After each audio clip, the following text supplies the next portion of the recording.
We've recently been asking our customers and all of our connections via LinkedIn and the website and so on, what are the top leadership challenges that you're wrestling with at the moment? And then we promised to help them out by giving them some good steer. We quickly realized that we were getting the same kind of 10 or 15 questions time and time again. And honestly, we didn't really have a good plan to get the answers back to them or to a much wider audience. So this is that, in case you're wondering. So sit down, because we're going to go over the top questions that small and medium business owners ask us, and hopefully you'll get some great advice, a few insights maybe, a couple of real good aha moments, perhaps just a new way of looking at things. And if you do, and you might want to know more, well, you know what to do. Anyway, so that's the plan. So get yourself a nice cup of tea and a chocolate hobnob, and then let's go as fast as we can. And here we go. Just before, don't forget, like and subscribe. That would be great. Okay, here we go. So, first one. This is from Tom from Rochester, and a very similar question from Mary Ford, and one from Brian and Teresa, who are, I think, they're a business couple. Here's the question. As a small business owner, I'm so caught up in the daily operations that I rarely get feedback on my leadership. How can I identify my blind spots when I'm racing around wearing all of the hats? First of all, that's a great question. A great question, guys. Here's the bad news, right? So you already do have some blind spots. We all do. And here's the worst news. These blind spots are definitely holding you back, and you don't even know it. Quick story about blind spots. Just before COVID happened, which seems like forever ago now, well, I guess it was, but I was doing a talk, maybe 400-500 business owners, business leaders, and I asked the audience, I said, by a quick show of hands, who here has no leadership blind spots? Now, fortunately enough, they were self-aware to recognize they all had there were no hands in the air. I saw a couple that were thinking about it, but they had to look around and no one else put their hands up, so they bottled it. But anyway, nobody put their hands up, which means that they did all recognize that they did have some blind spots. So when I then said, hey, great, good self-awareness, take a moment, if you could just each write down what your own blind spots are, that would be great. And of course, then there followed lots of nervous laughs and shuffling of feet. The fact of the matter is, we don't know what they are. So we all have them, but we can't fix them if we can't see them.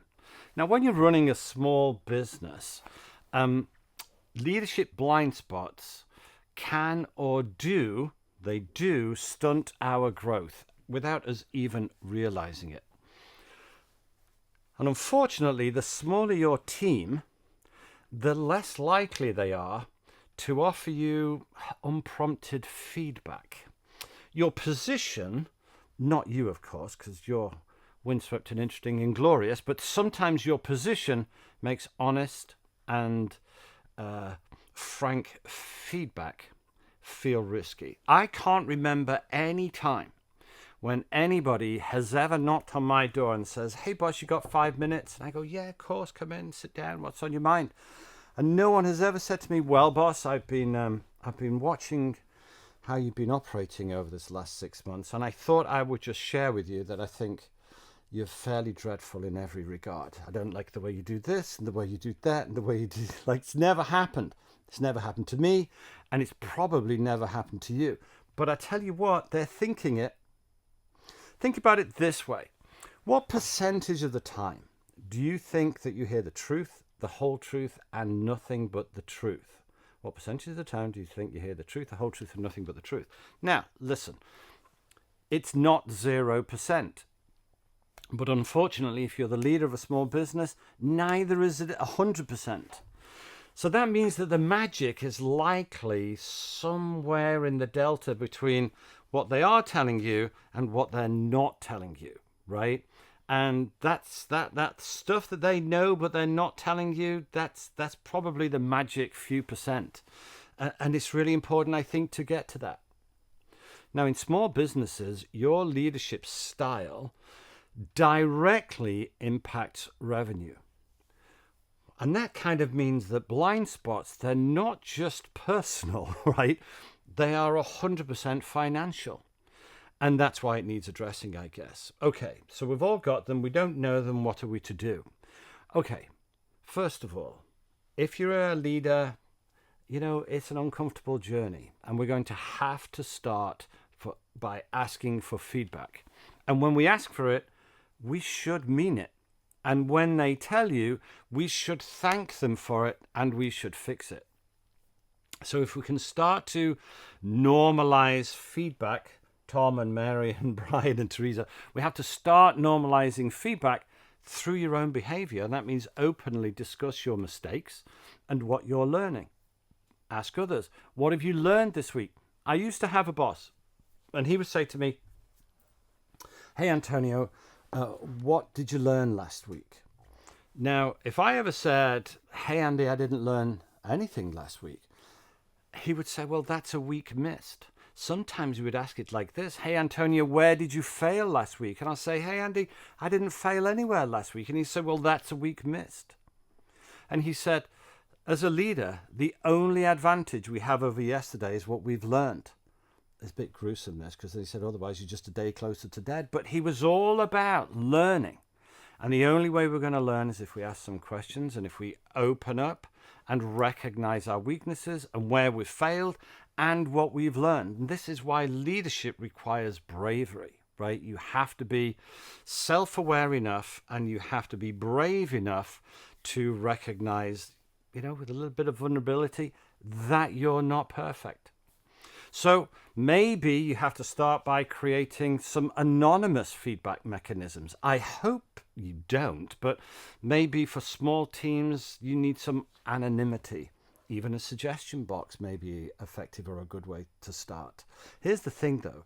Your first reaction to constructive criticism will absolutely set the tone for all future feedback. So respond with genuine appreciation, Tom, and if you find yourself defending, justifying, or rationalizing, that's like the whole leadership holy trinity of I'm losing control, right? Don't defend, justify, or rationalize. Just thank them for it.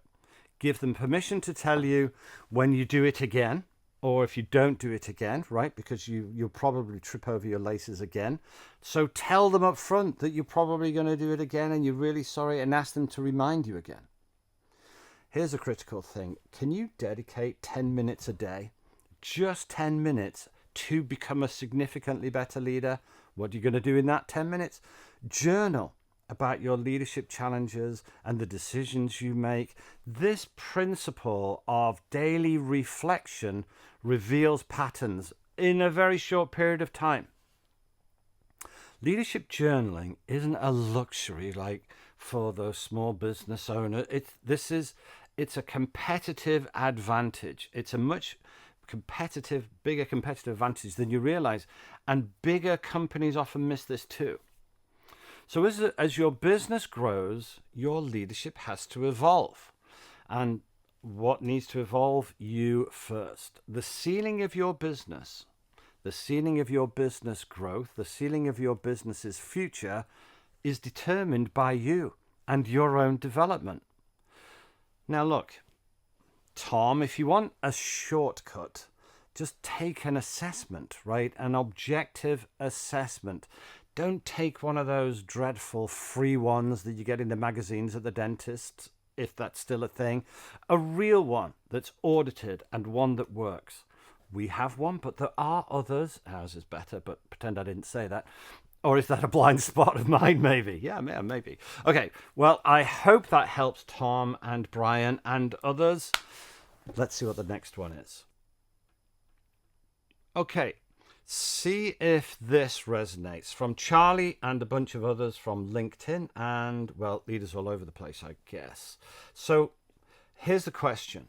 I'm drowning in day-to-day operations. How do I carve out time for strategic thinking when everything seems to be urgent in my small business? Another great question. So look, first of all, welcome to the club. Maybe that helps. Charlie, every ambitious business owner that I know has had this moment many times, I guess. Look, so you're not broken, you're just really busy, but it does need fixing, and it needs fixing fast. So let's not confuse busy with effective or urgency with importance, right? We know about the Eisenhower matrix. Small business owners often confuse being busy with being productive. But I'm sorry to say that it's only strategic thinking that can transform their hustle into real growth. So, Charlie, block out 90 minutes every week. As a minimum, you can find 90 minutes for uninterrupted strategic thinking. Here's the challenge. The smaller your business, the more essential this becomes, right? That's one thing. Another thing, communicate very clear boundaries to your team, Charlie, and to your clients about your availability. You have to respect your strategy time like you would, I don't know, maybe a meeting with your biggest client or your biggest prospect. There's nothing that's going to come between you and the meeting with your biggest client or biggest prospect. It would have to be a significant medical emergency, right? Now that means that there are some meetings that can move and there are some meetings that can't move. And I think strategic planning is a meeting that, come what may, other than a serious medical emergency, shouldn't be tinkered with. I might even consider working from a different location during this strategic thinking time with a blank piece of paper, right? If you're not around, it minimizes interruptions. Maybe a change of scene might even help. You never know, right? Your calendar reveals your true priorities. Not what you say your priorities are. Your calendar reveals it. Take a look right now at your calendar. Have a look at next week. If strategy isn't somewhere scheduled for 90 minutes in it, time blocked in red with landmines around it that no one else can touch, it's probably not going to happen, Charlie. Now, was Charlie right? Yeah. Now, the most successful small businesses aren't built on reaction, but intention. Strategy before tactics always. And small businesses, they flip that script, and they shouldn't. And I'd like you to use this newfound strategic thinking time to really hone in and identify which tasks you should eliminate, automate, or elevate. And or, this is what we call the 4 Ds. You've got to make some good decisions, and you need to decide whether you're going to ditch it, do it, or delegate it, right? And really, we need to ditch more, do less, and delegate more. Remember, every time you say yes to something, you're saying no to something else. And if you say no to strategic planning, Charlie, new day, same old stuff. Every minute spent on strategy typically saves 10 minutes on operational firefighting later. So don't say you don't have time for it. As we at MDL emphasize, this balance between working in versus on your business is the thing that distinguishes growing businesses from stagnant ones. Here's the thing. Strategic thinking is not a luxury that you just get to indulge in after your to-do list is done, after you've ticked all of your to-dos. It's the work that decides which to-dos even matter, right? So as I said, block out 90 minutes a week minimum and guard it like it's a dinner reservation with Warren Buffett. No, really, put it in your calendar, put a moat around it, lock the drawbridge, and during that time, you're not firefighting, you're not doing fire prevention, you're actually saving the business. Go somewhere different, a cafe, the library, even your car parked up that if that's the only way to escape from Kevin from accounts or Colin from accounts, do it and communicate it. Tell everyone this is the time that I'm working on the business, not in the business. And you'll be surprised how quickly they respect that boundary that will only be respected once you set it and once they see the results. So your calendar is a mirror. If strategy isn't on there, you're not prioritizing growth, you're just surviving. Use your thinking time to ask, what should I stop doing? What should I start doing? And what could be delegated? What should continue to be done? Because remember this, Charlie, you should only do the things that only you can do. You shouldn't do anything that someone else can do. So wherever there is a bottleneck, spoiler, it might be you, eliminate that. One of my clients once said, but what if there's a crisis? And I said, man, there's always a crisis. And that's why we build a smarter fire station, right? So as we say at MDL, the smaller the business, the more urgent for that demand, for that clarity. Because you're not just, as the leader, you're not just the engine of the business, you're the sat-nav too. And behavior is a language. And if I followed you around for a week, just watching what you were doing, rather than what you were saying or promising, what would your behaviors tell me regarding the percentage of tactical and operational or strategic thinking that you're doing? Charlie, I hope that helped. That sounded a bit tough and it sounded like I was a bit grumpy with you. I'm not grumpy with you, Charlie, but we've got to get that fixed. Okay, hope that helped. All right, let's go on to the next question. This is from Ravi and others. Okay, I hope I pronounced that right. I struggle to delegate because nobody does things exactly like I would. How can I let go without compromising quality in my small business? Ravi, nice one. Look, the inability to delegate effectively, I think I mentioned that in the last question, kind of caps your business growth. At what? At your personal capacity. And it could be a severe limitation. Look, so start by identifying which tasks truly require your very unique expertise, and don't say everything, right? Versus which ones just need to be done well. Maybe start to document your processes really clearly. That is a key pursuit for small businesses, so that others can follow whatever your methodology is without the need for constant supervision, Ravi. When delegating, I guess, focus on defining what success looks like, right? Not prescribing every step of the process. Delegate results rather than tasks. Ravi, accept that maybe some different approaches might actually improve the business overall, right? Innovation often comes from a fresh perspective.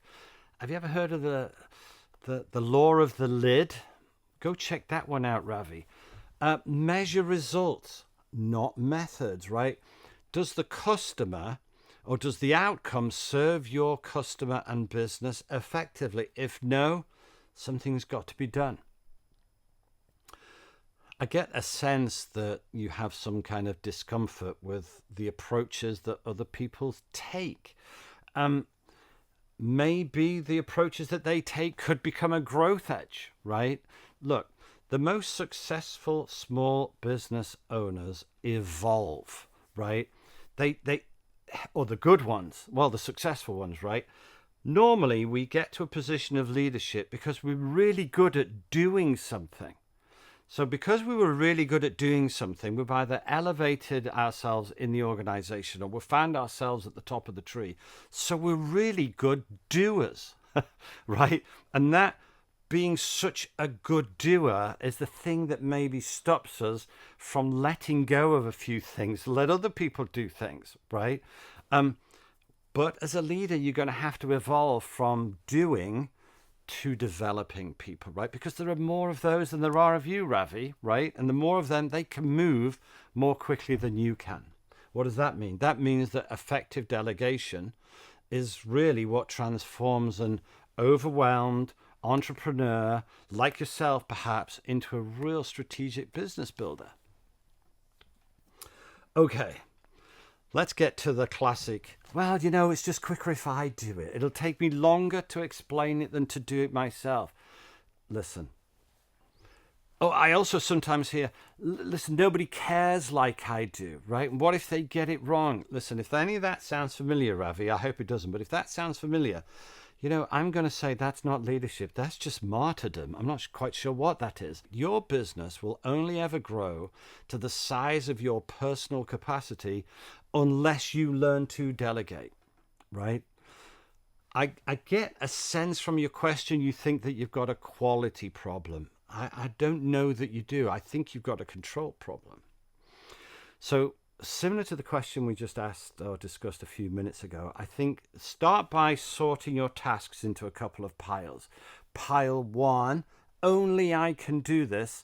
And then pile 2, someone else could do this if I stopped micromanaging them or I helped them figure out how to develop. Pile 1, pile 2. Spoiler alert, pile 2 is bigger than you think, right? And pile 2 means you can reduce pile 1. Look, start by documenting what good looks like, and that doesn't mean writing War and Peace, right? Just a 2-minute Loom video perhaps is often enough. Okay. When you delegate, focus on outcomes, not instructions. Tell them where we're going, not how to hold the steering wheel, right? We're compasses, not maps, right? Here at MDL, we say delegate results, not actions. And yet, at first, Ravi, someone else's 85% might feel like a drop in quality for you, but if it frees up your time to drive the revenue or hire better people or go get better clients, then it's a net gain. So measure results and outcomes, not perfection, not alignment with your personal quirks, Ravi, just results. Here's the paradox, I guess. The very best thing that you're resisting, which is letting go, is the very thing that will help your business grow best. What else to say? So delegation is an abdication, it's elevation, and your new real job is developing people who actually are better than you at their thing so that you can get better at your thing. Okay, so the leaders, in our experience, the leaders who scale aren't the ones that do the most, they're the ones who build others who can do much more. So get over the idea that your way is the best way and your way is the only way. It might be more familiar and it might be the fastest for you, but innovation comes from different people doing different things differently. And a team of clones, Ravi, doesn't scale. It just kind of echoes. And if you want them to grow, then your definition of quality needs to evolve from exactly how would I do it to how do we deliver the right outcomes sustainably without me. One last thing, I guess, when someone messes up, because they will, because you do too, treat it like tuition. Mistakes are data. Your response to their mistakes teaches them whether or not they're allowed to learn or just perform. There are right wrongs and there are wrong wrongs. And as a leader, you need to know the difference. Right wrongs are the mistakes that we make, that we learn from and get better from. And the wrong wrongs are the mistakes that we make over and over and over and over and over and over again. Okay, great. Hope that helped. Great question, Ravi. Sorry we can't spend more time on that. Reach out to us if you want a little bit more or better dig deeper into some frameworks that might help. Okay, so what's next? Let's go to Elaine from Norwich. Lovely part of the world, Elaine. And about half of the other MDs and CEOs I've been coaching lately, they ask this: how do I lead my small team through business uncertainty without transferring my stress onto them? That's a good question. How do I lead my team through business uncertainty, well, there's a lot of that, right, without transferring my stress onto them? Okay, good question. Oh, that's nice. Small business teams, right, are especially sensitive to the owner's emotions. If you have a puppy, you'll know exactly what I mean. Your stress ripples through your entire operation.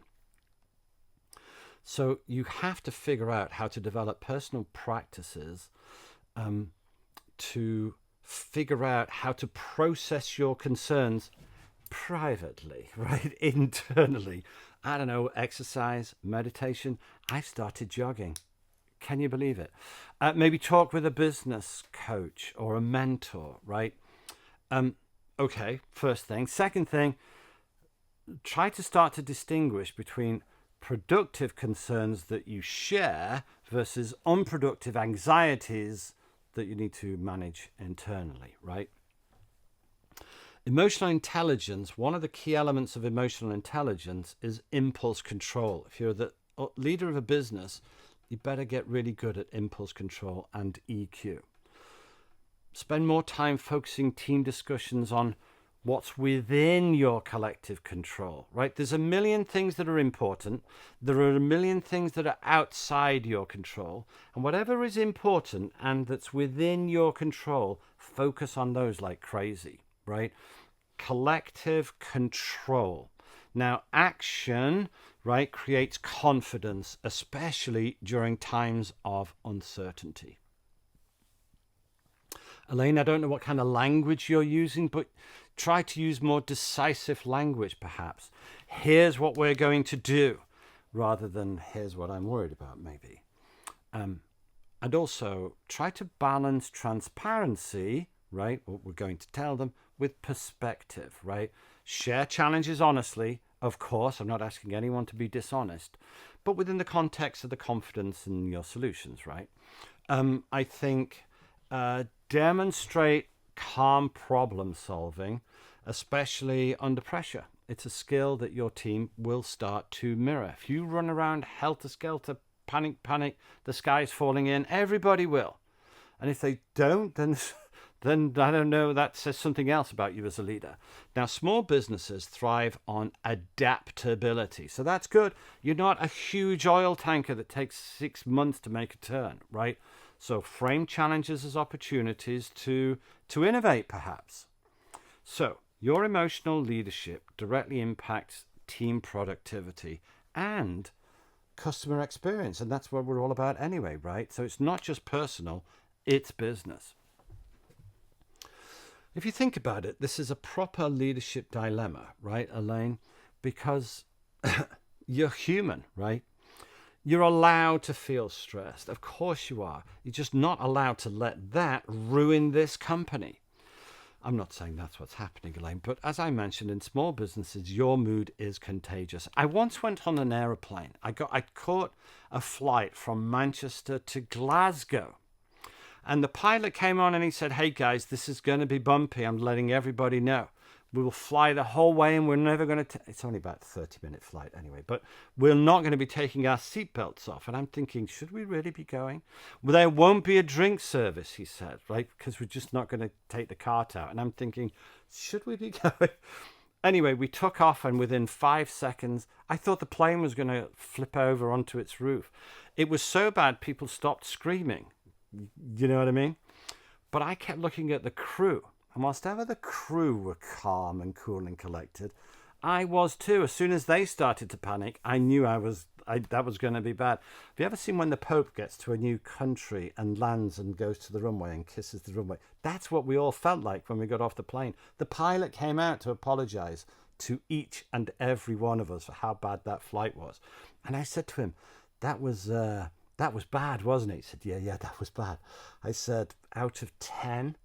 He said, that was probably an 8. I said, an 8, what would be a 10? He said, well, a 10 would either be on upside down on our roof or in the North Sea, right? But whilst ever we were on the flight, those in charge were calm. What would have happened? It was a bad flight, but I took my lead from them. Like I said, a puppy, and they take their lead from you. Your mood is contagious. If you're anxious, even subtly, the whole place starts twitching. If you're calm, they're calm. If you breathe low, they breathe slow, right? Think of it this way. Do you want them to wonder if you're reacting to the problem or responding to it? Would you rather the doctor said, Elaine, hey, Elaine, the patient is responding to the medication, or hey, Elaine, the pain is reacting to the medication? Responding, right? So be that. Listen, leadership doesn't mean not feeling stress, to be clear. It means not transmitting it unchecked.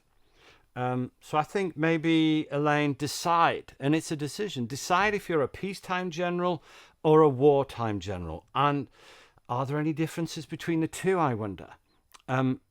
You probably need a valve, right? That could be a coach, a friend, a boxing bag, a brutal hill walk. Guy I know that makes a lot of these kind of videos lives right at the top of the hill. Every day is a struggle for him. Get a dog, but whatever. Trust the process. The pressure sometimes takes you to a good place, right? Be honest with your team, but be proportionate. Things are tough, guys, but we've got a plan. That's a very different message from, I'm not sure how we're even going to survive this the next 2 weeks. What will that do to people, right? Let people in on the challenge. Once you've got a grip on it, and not in mid-spin, I suppose. I'd use specific language. Here's what we know. Here's what we don't know. And our core values say we should do this. And if that's what your core values say, I'm telling you, that's the right thing to do. That shifts the energy from panic to purpose. That's always good.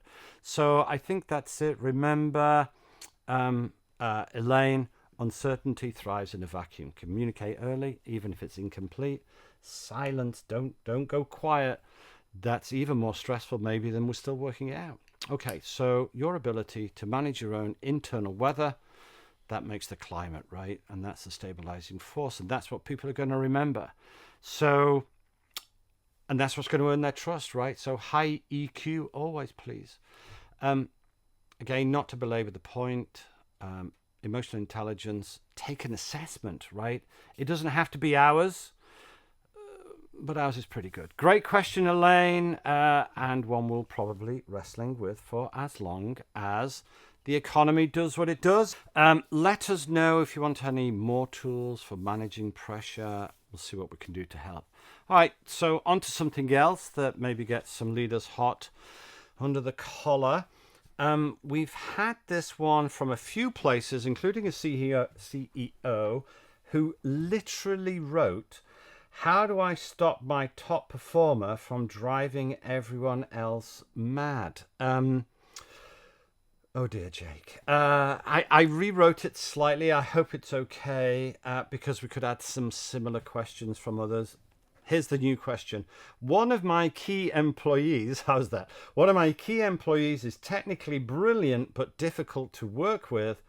How do I address this without losing their valuable skills in my business? Okay. Jake and others, if you've got a Colin, if you follow us or read any of our books and so on, you'll know what I'm talking about. If you follow us closely, you know who Colin is. So for everyone that has or has had a Colin, who are very competent, maybe low patience, perhaps, possibly allergic to collaboration. Let's see where we can get. So first thing, Jake, calculate the real cost. Their technical brilliance is an asset. Yeah, of course it is. But at what cost to the morale of others, right? Collaboration, it's not going to fly your sleep. It's not helping that. Look, difficult personalities are like slow punctures, I guess, especially in a small team. They're going to deflate performance long before you realize it. So look, the answer isn't yet tolerate or terminate, right? It's clarify and confront early and directly and respectfully. Coach them hard, right? Assess their real willingness to change and develop fast. In other words, assess them fast, right? Don't go in with, you're the problem. Go in with, here's the impact, Colin, of what's happening. For example, hey, Colin, when you shut down ideas in meetings, others stop contributing, and that kind of limits our innovation maybe. And frankly, it's holding us all back, including you, Colin, right? So that kind of language maybe helps. So be sure to separate behavior, that's their behavior, from their identity, who they are as a person. Make sure you don't attack who they are. You're just calling out how they show up. Let's not make it an I side conversation. I is their identity. More of an R side conversation, and R is their role. Remember, Jake, right? Critique, please, always, not criticism. Critique builds them up. Criticism builds them down. If we want them to perform better on their role side, we have to help them on their identity side. Big conversation for another day if you want to know more. But look, basically, just set clear standards. Technical performance in your organization should be a non-negotiable for everybody, right? So, but so is emotional intelligence and culture fit and tone and style, and the way you get it done is more important than what you actually get done, I argue. And here's the real test. If they refuse to adjust, are you prepared to let them go? If not, you're actually saying that results matter more than values. And that, sir, is a very, very dangerous precedent to set. Remember, all leaders, we encourage what we tolerate. And what gets rewarded gets repeated. Now, when you do all of this, often they'll step up. If the feedback is clear and fair and specific and framed around shared goals and talks about role performance, not identity, well, terrific. But if not, look, I think maybe, Jake, that individual needs to go somewhere else. And I would rather you have a short-term gap than a long-term toxic culture. In small businesses, culture impact is magnified, right? One difficult personality affects another, and then another, and then everyone, and then so too customers, and then the whole future of the business. So do take this seriously, Jake. I think you are, of course. Calculate the true cost of this behavior: team morale, customer experience, your energy, company reputation, brand, and all of that, company valuation. Frame the conversation in terms of business impact. Your skills, Colin, are too valuable to have that kind of impact. Limit these interactions. Let's figure out how to help you succeed even better, young Colin. So, Jake, I guess be specific about behaviors rather than character. When someone as smart as you, Colin, dismisses ideas in team meetings, what could we do? What could that do to our potential new and exciting innovations, right? As I mentioned earlier. Also, I think, Jake, create very clear, measurable expectations for technical performance and behavioral standards. Maybe develop a simple signal that you can use in the moment when problematic behavior surface. My wife does every time we're at a dinner party, and it's her. I won't tell you what it is in case you ever come for dinner, but when you hear me instantly shut up, you'll know that she's maybe scratched her ear. Remember, in small businesses, technical skills alone are never enough. How work gets done is important as what gets done. So consider, whether you've been enabling Colin's behavior by accepting it. Accountability, as ever, starts and ends with you. Remember, your willingness to address the difficult issues sets the standards for everybody in the whole culture. Okay, well, I don't know whether that helped. Great question, Jake. Hope that gave you some good ideas. Let's move on to the next one. Let's see who we have next. Next, this is an interesting question, right? It's becoming more and more common lately. I'm not quite sure why, but here's what happens as businesses kind of start to grow beyond the founder's expertise, right? Here's the question. I've hired people with specialized expertise I don't have. First of all, good. How do I lead effectively when they know more about it than I do? That's a great question. I hope you've got lots of these people. Look, if you think you're the smartest guy in the room, you're in the wrong room, right? Or your hiring policy is way off. I am so comfortable. In fact, I'm happy when people around me can do stuff I can't do. I love it. But we have to shift as we own our business, right? We have to shift from being a technical expert, right? That, is maybe crucial for growth and all of that stuff. But there comes a point where the people you're hiring know more than you know. Your job isn't to know everything, but your job is to hire exceptional people and to just orchestrate their expertise and let them do it, right? So what does that mean? That means you need a bit of confidence acknowledging your gaps and take an assessment, find your gaps, and actually hire people that are better at your gaps, right? Tell them, I've hired you, Frank, for your experience in this area. I'm not very good at this area, Frank, and I need your insights. That's a really positive way of thinking about it, right? So start to ask these people very thoughtful questions that demonstrate your business acumen, right? While, of course, respecting whatever their technical skill or knowledge is. Remember, your value isn't in matching their specialized knowledge. You're not trying to catch up with them, right? Just connect them to the bigger work, to the bigger vision, the culture and values. That is your speciality now. Focus on outcomes, resource allocation, conflict resolution, strategic priorities. These are now your particular specialism, right? These are the domain of the business leader, and that's you. So I guess create an environment where expertise is valued, right? And don't feel threatened by it. And experts feel safe in sharing contrary views, perhaps. Learn enough about their speciality to ask smart questions.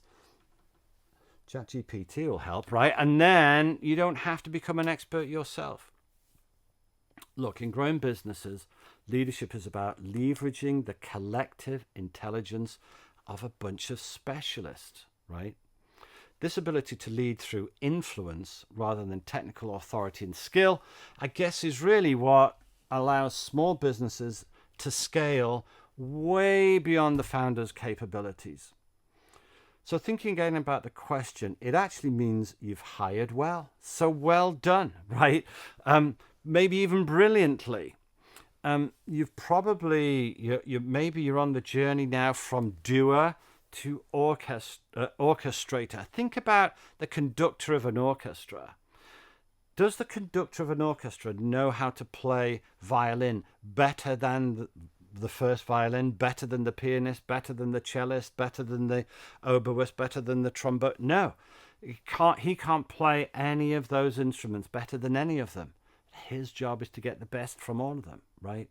So as a leader, you have to go from expert to generalist. Your job is now to create the environment in which all of the experts can shine and create great music without you getting in their way. Steve Jobs, one of my favorite things that he said is, hire brilliant people and then get out of their way.